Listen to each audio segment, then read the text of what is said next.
Pénélope était assise silencieusement près du fond de l'autocar scolaire jaune, le regard rivé sur son carnet à croquis, essayant d'ignorer les rires provenant des sièges plus à l'avant. Le trajet jusqu'à l'école préparatoire de Crestwood pour jeunes filles était devenu une misère prévisible qu'elle affrontait avec une détermination d'acier.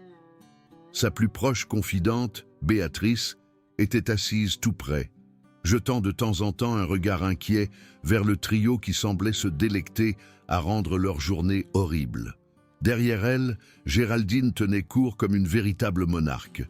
Sa coiffure savamment travaillée et son blazer coûteux la désignaient comme une figure royale dans le monde social de leur académie sélecte.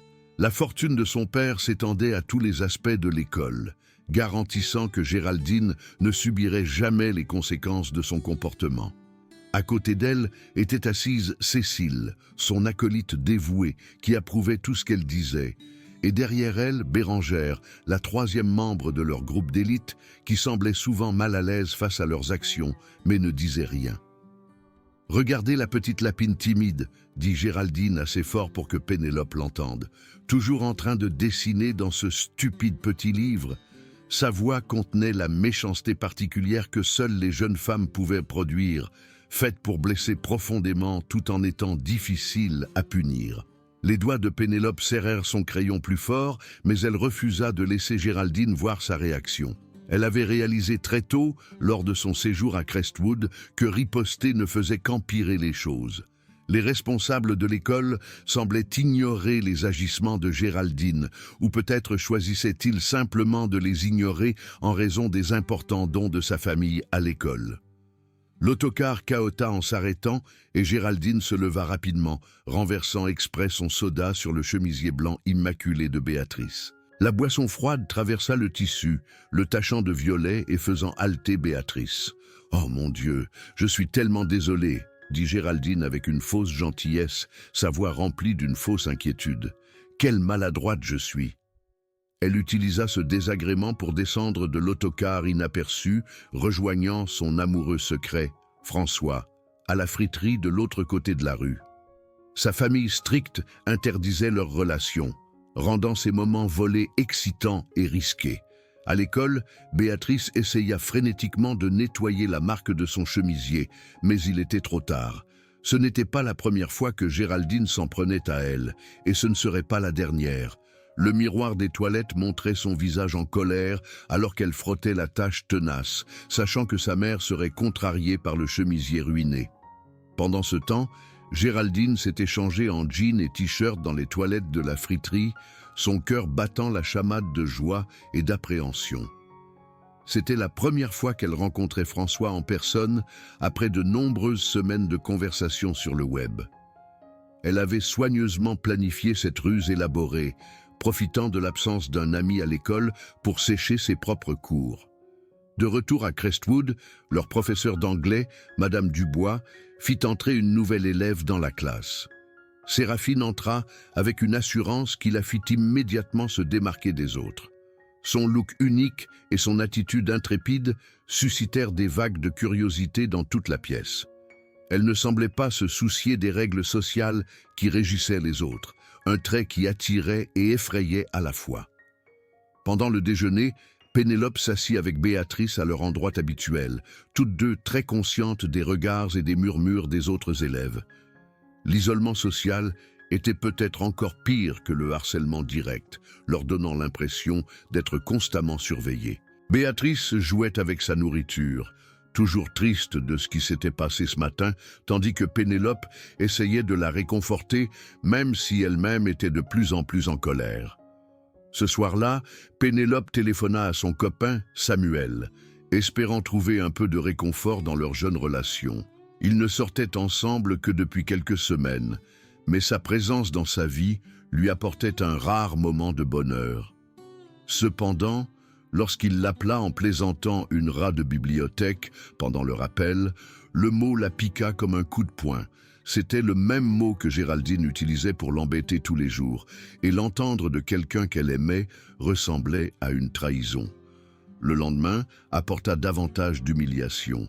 Pendant le hockey sur gazon, Géraldine s'en prit exprès à Pénélope avec des jeux brutaux, utilisant le jeu comme un moyen d'être méchante. Lorsque l'entraîneur dit à Géraldine de passer la balle à sa coéquipière, elle la lança plutôt directement dans le ventre de Pénélope, disant que c'était un accident. La légère réprimande de l'entraîneur ne signifiait rien pour Géraldine, qui savait que le pouvoir de son père la protégerait de tout problème réel. Dans les vestiaires après, les choses empirèrent. Géraldine affirma que Pénélope avait fait quelque chose de mal, une fausse accusation qui fit cesser de se changer aux autres filles et les fit regarder fixement. Séraphine vit toute la scène et sut que Géraldine mentait, mais elle se tut, ne voulant pas s'impliquer. L'accusation était suffisamment grave pour déclencher une enquête, mais les mensonges de Géraldine l'aidèrent à profiter de la situation. Pénélope se sentit piégée. La fausse accusation avait donné à Géraldine un nouveau pouvoir, et elle l'utilisa sans pitié. D'autres élèves commencèrent à regarder Pénélope avec suspicion et dégoût, croyant au bon jeu d'actrice de Géraldine.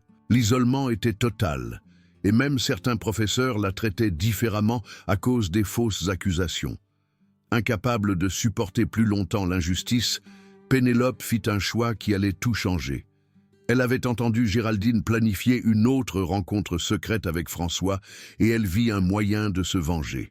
Pénélope se rendit directement au bureau du directeur et lui raconta que Géraldine séchait les cours, en donnant des détails précis sur la fréquence à laquelle elle le faisait. La directrice, Madame Lemaire, dut agir lorsqu'elle vit la preuve des agissements de Géraldine. Elle convoqua Géraldine dans son bureau et l'interrogea sur ses absences. Cependant, même avec les preuves, Géraldine ne reçut qu'un avertissement. La raison de la directrice était clairement corrompue. Elle ne pouvait pas contrarier le puissant père de Géraldine, qui avait trop d'influence sur le conseil d'administration de l'école. Le groupe de Géraldine sut rapidement que quelqu'un avait trahi sa chef. Elles harcelèrent le personnel de nettoyage et les autres élèves, utilisant des menaces pour découvrir qui les avait dénoncés. Lorsqu'elles découvrirent que c'était Pénélope, elles devinrent furieuses. Elles la piégèrent derrière le bâtiment de l'école, à l'abri des caméras et des regards. L'attaque fut rapide et violente. Géraldine et ses disciples encerclèrent Pénélope, la poussant et la frappant tandis qu'elle les suppliait d'arrêter. La violence s'intensifia jusqu'à ce que Géraldine saisisse la main de Pénélope et la torde vers l'arrière, la faisant tomber et se cogner la tête sur les marches. Les filles s'enfuirent, laissant Pénélope blessée et immobile sur le sol. Séraphine trouva Pénélope quelques minutes plus tard et appela immédiatement à l'aide. L'ambulance arriva rapidement, mais il était trop tard. Pénélope fut transportée d'urgence à l'hôpital avec un grave traumatisme crânien, tandis que ses agresseurs avaient disparu. Les conséquences de l'attaque allaient mettre à l'épreuve la moralité de chacun et révéler qui ils étaient réellement. Lorsque la police locale se rendit à l'école pour poser des questions, Géraldine et ses amis dirent toutes la même chose. Elles affirmèrent qu'elles ne savaient rien de ce qui s'était passé, allant même jusqu'à dire que Pénélope avait tout inventé pour attirer l'attention. Leur performance fut suffisamment convaincante pour semer le doute, notamment en raison du nom de leur famille et de leur pouvoir dans la ville. Séraphine fut confrontée à son propre dilemme moral lors des interrogatoires de la police. Elle avait vu l'attaque, mais avait très peur des menaces de Géraldine. Cécile l'avait piégée après les faits, lui faisant comprendre clairement que dire la vérité aurait de graves conséquences. La pression était forte, et le silence de Séraphine devint une nouvelle victoire pour les harceleurs. Quelques jours plus tard, lorsque Pénélope se réveilla enfin, l'école organisa une assemblée pour parler de ce qui s'était passé. On demanda à Pénélope de dire qui l'avait attaquée, mais le traumatisme avait rendu sa mémoire floue et sa confiance fragile. Debout devant tous les élèves, elle ne parvint pas à parler correctement, sa voix faible lorsqu'elle dit qu'elle ne se souvenait pas de ce qui s'était passé. Géraldine profita de ce moment pour orienter l'histoire à sa façon. Elle se leva pendant l'assemblée et dit qu'elle avait poussé Pénélope, mais que c'était en état de légitime défense après que Pénélope l'eût touchée d'une manière qui la mettait mal à l'aise. La fausse accusation des vestiaires était maintenant utilisée pour justifier la violence, et les amis de Géraldine corroborèrent son histoire avec des récits bien rodés. Les responsables de l'école, déjà enclins à croire Géraldine en raison du pouvoir de sa famille, acceptèrent son récit. Pénélope fut présentée comme l'agresseur et la perverse, tandis que Géraldine fut dépeinte comme une victime innocente se défendant. L'injustice fut totale lorsque Pénélope reçut une suspension de 2 semaines, tandis que Géraldine reçut un simple avertissement de plus. La trahison s'étendit jusqu'à la propre famille de Pénélope. Sa mère, influencée par la version de l'école et les commérages de la ville, commença à remettre en question le caractère de sa fille. La femme, qui aurait dû être le plus grand soutien de Pénélope, devint au contraire une nouvelle source de douleur et d'isolement. Le monde de Pénélope s'effondra lorsqu'elle réalisa que personne ne la croyait et que personne ne l'aiderait. Pendant sa suspension, Pénélope dut suivre une thérapie, mais elle passa son temps à penser à Géraldine au lieu de se rétablir. Le thérapeute remarqua son obsession, mais pensa que c'était un bon signe lorsque sa colère sembla s'estomper. En réalité, Pénélope préparait sa vengeance, transformant sa douleur en une force froide et calculée pour détruire ceux qui l'avaient blessée. La trahison de Béatrice fut la plus douloureuse. Lorsque Pénélope revint à l'école, elle découvrit que son ancienne meilleure amie avait appris sa relation secrète avec Samuel et se sentait blessée d'avoir été trompée. De plus, comme Béatrice n'avait pas été présente lors de l'incident des vestiaires, elle avait commencé à croire aux mensonges de Géraldine sur le caractère de Pénélope. La perte de sa plus proche amie laissa Pénélope complètement seule et renforça son désir de vengeance. La première étape de la vengeance de Pénélope commença par une simple bombe fumigène. Pendant que l'école se vidait, elle vola la tablette de Géraldine et accéda à ses comptes de réseaux sociaux. Elle diffusa ensuite un enregistrement de Géraldine et de ses amis se moquant de Madame Dubois sur le système sonore de l'école, s'assurant que leurs commentaires méchants atteignent tous les élèves et professeurs de l'établissement. Les conséquences furent rapides et satisfaisantes.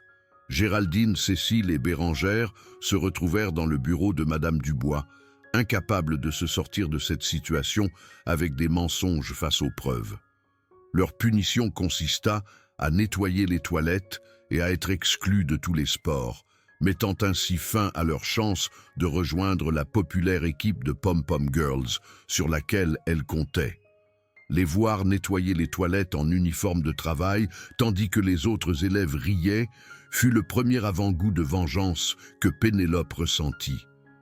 Séraphine alla voir Pénélope après ce qui s'était passé, lui disant qu'elle était au courant de la farce et la mettant en garde de faire attention. Cette conversation révéla une surprise sur le passé de Séraphine. Elle avait été renvoyée de sa dernière école pour avoir piraté leur système informatique et volé des sujets d'examen. Ses compétences en informatique et son statut d'étrangère faisaient d'elle une alliée potentielle dans la lutte de Pénélope contre les harceleurs.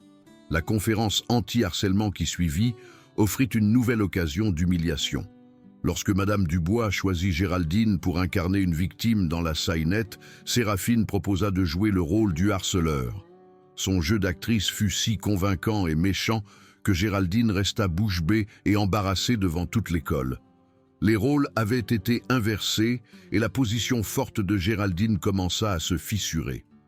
Même si la directrice intervint pour permettre aux harceleurs de se présenter aux sélections de l'équipe de Pom Pom Girls, les compétences de Pénélope en cheerleading étaient indéniables. Elle fut choisie pour l'équipe, tandis que Géraldine fut rejetée, un choix qui envoya des ondes de choc dans le monde social de l'école. L'explication de l'entraîneur selon laquelle l'attitude était aussi importante que la compétence fut une insulte directe au sentiment de droit acquis de Géraldine. La réaction de Géraldine fut rapide et personnelle. Elle vola le journal intime de Pénélope et en répandit les pages dans toute l'école, révélant ses pensées les plus profondes et ses problèmes de santé mentale. Les détails personnels des séances de thérapie et des problèmes émotionnels de Pénélope devinrent un divertissement public, entraînant une perte totale de sa fierté restante.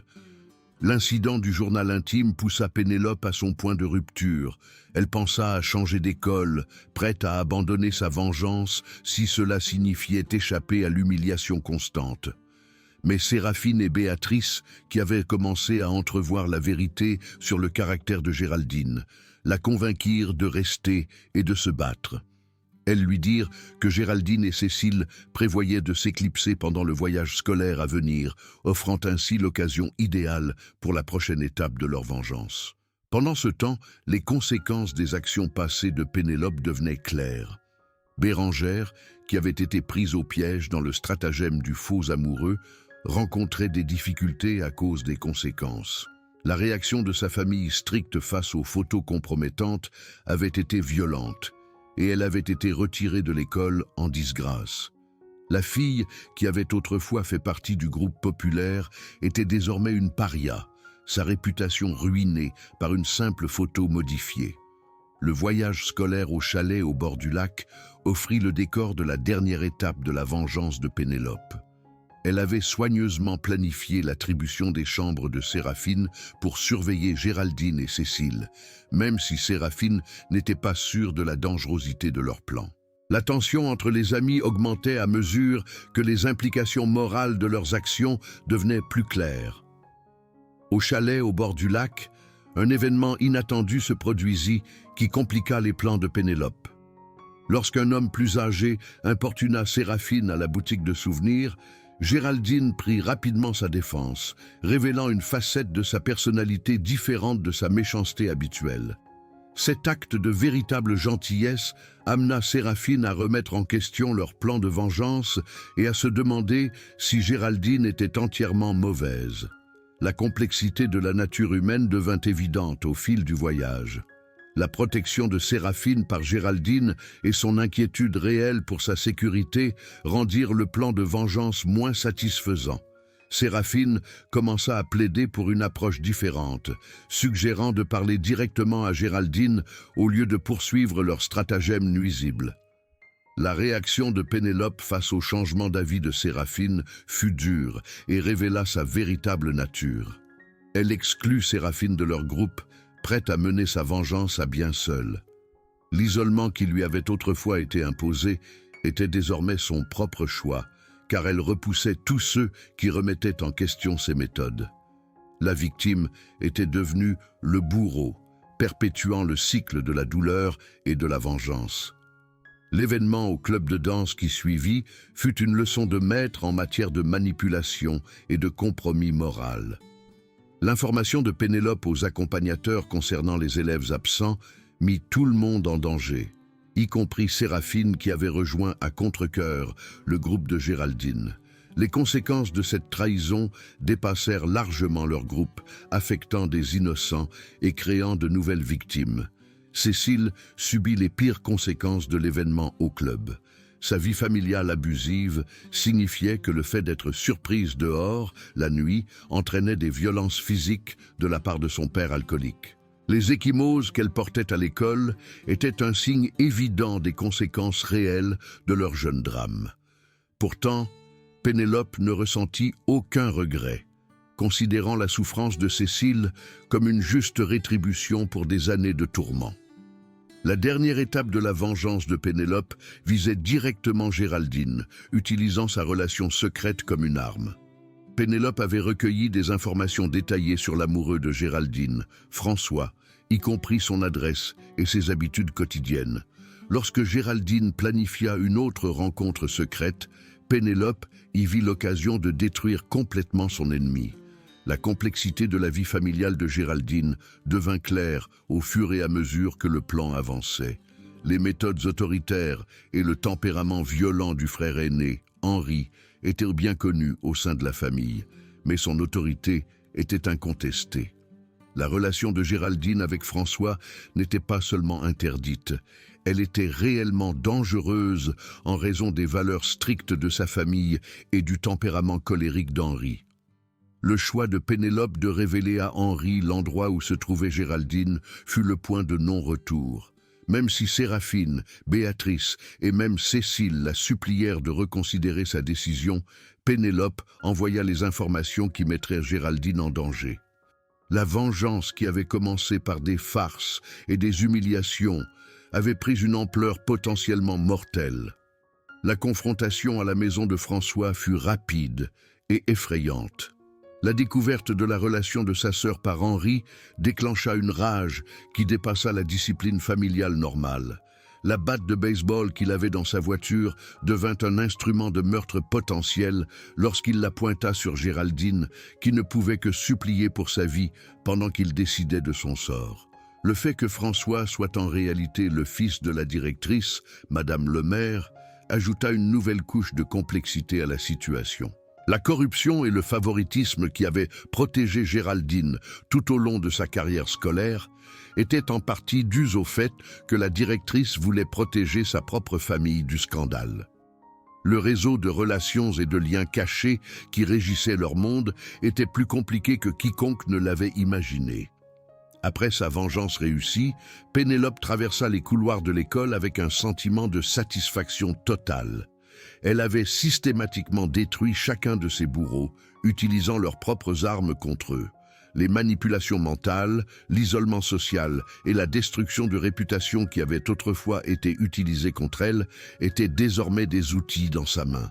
La vue de Cécile pleurant dans le couloir ne signifiait plus rien pour Pénélope. La fille, qui avait autrefois désespérément soif d'amitié et d'acceptation, avait été transformée en quelque chose de froid et de calculateur. Les harceleurs avaient créé un monstre, et ce monstre s'était avéré plus impitoyable qu'il ne l'avait jamais été. Le cycle de la vengeance avait atteint sa fin, mais le véritable coup ne faisait que commencer à être compris. La victoire de Pénélope était totale, mais elle s'était faite au prix de sa propre humanité. La fille timide et discrète qui ne voulait autrefois que l'acceptation était devenue quelqu'un qu'elle n'aurait pas reconnu, prouvant que parfois le remède peut être pire que la maladie.